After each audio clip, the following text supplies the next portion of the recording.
Dear students, civics का एक बड़ा इंपॉर्टेंट टॉपिक है कॉन्स्टिट्यूशन और उसका प्रीएम्बल। तो प्रीएम्बल का समझते हैं कि प्रीएम्बल में कुछ इंपॉर्टेंट वर्ड्स है। प्रीएम्बल आप अपने बुक में देख सकते हैं जो प्रॉपरली रिटन लिखा हुआ है। तो सबसे पहले ये जानिए कि प्रीएम्बल है क्या। तो उसको बोलते हैं सोल ऑफ कॉन्स्टिट्यूशन, की ऑफ कॉन्स्टिट्यूशन। जो पूरा कॉन्स्टिट्यूशन में क्या लिखा हुआ है, क्या उसका मेन है, उस सारा का प्रीएम्बल है में मेंशन है। और इसको कॉन्स्टिट्यूशनल रेमेडी के रूप में भी यूज किया जाता है कि अगर इन केस कभी कोई कॉन्स्टिट्यूशन में कुछ प्रॉब्लम हो रहा हो तो इसी के रेफरेंस से उसमें बात होगी। ठीक है, अब इसमें कुछ इंपॉर्टेंट वर्ड है। सबसे पहला वर्ड है सोवरेन। सोवरेन का मतलब होता है a country it is free in their internal and external affair. जैसे अपना देश भारत, अभी देखिए हाल फिलहाल में जो लेटेस्ट न्यूज है कि हम पर अमेरिका ने टैरिफ लगाया, तो हम उसका बात को मानने से इनकार कर दिए और हम रशिया से तेल खरीद रहे हैं। यूक्रेन वॉर के समय से भी अभी भी खरीद रहे हैं। और हम लोग अपना एक्सटर्नल अफेयर के साथ हमको किसके साथ रिलेशन बनाना है, नहीं बनाना है, ये हमारा मतलब है। यानी कि our nation is free from any external pressure. अब ये सोशलिस्ट, सोशलिस्ट का मतलब होता है सामाजिक। यहाँ मतलब सोसाइटी के लेवल पे सभी लोग इक्वल है, सबका मान समान है। अब है ये सेक्युलर। सेक्युलर का मतलब होता है कि a nation it is free having no own religion, माने देश का अपना कोई धर्म नहीं होगा।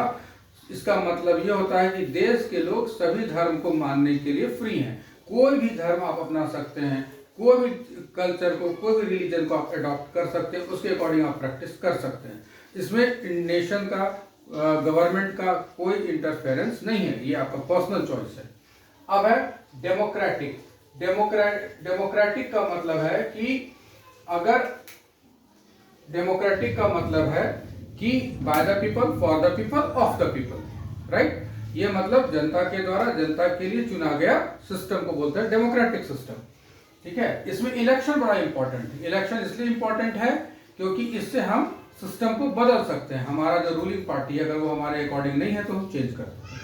अब दूसरा वर्ड है रिपब्लिक। ये बड़ा इंपॉर्टेंट वर्ड है। रिपब्लिक का मतलब होता है कि head of the nation is directly or indirectly elected by the people. जैसे हमारे यहाँ डेमोक्रेटिक रिपब्लिक है, क्यों? क्योंकि हमारा president, head of the nation, वो इनडायरेक्टली इलेक्टेड है। लेकिन जस्ट अपोजिट इंग्लैंड में रिपब्लिक नहीं है, डेमोक्रेटिक है लेकिन रिपब्लिक नहीं है, क्योंकि वहां मोनार्की सिस्टम चल रहा है। हेड ऑफ द नेशन जो किंग है, क्वीन है, यानी कि जो क्राउन है वो चल रहा है, इसलिए वहां पे डेमोक्रेटिक तो है लेकिन रिपब्लिक नहीं है। अब यहाँ जस्टिस, अब यहाँ इक्वलिटी किस किस के लेवल पे है कि जस्टिस, न्याय के लिए सबको समान है। अब जैसे मान लीजिए कोई गरीब आदमी है, उसको केस लड़ने के लिए पैसा नहीं है, तो गवर्नमेंट उसको पब्लिक प्रोसिक्यूटर देती है। ठीक है, उसको वकील देती है करके आपसे पूछा जाएगा कि आपके तरफ से कौन केस लड़ेगा, तो कहेंगे हमारे पास पैसा नहीं है इसे, तो गवर्नमेंट प्रोवाइड करेगी पब्लिक प्रोसिक्यूटर।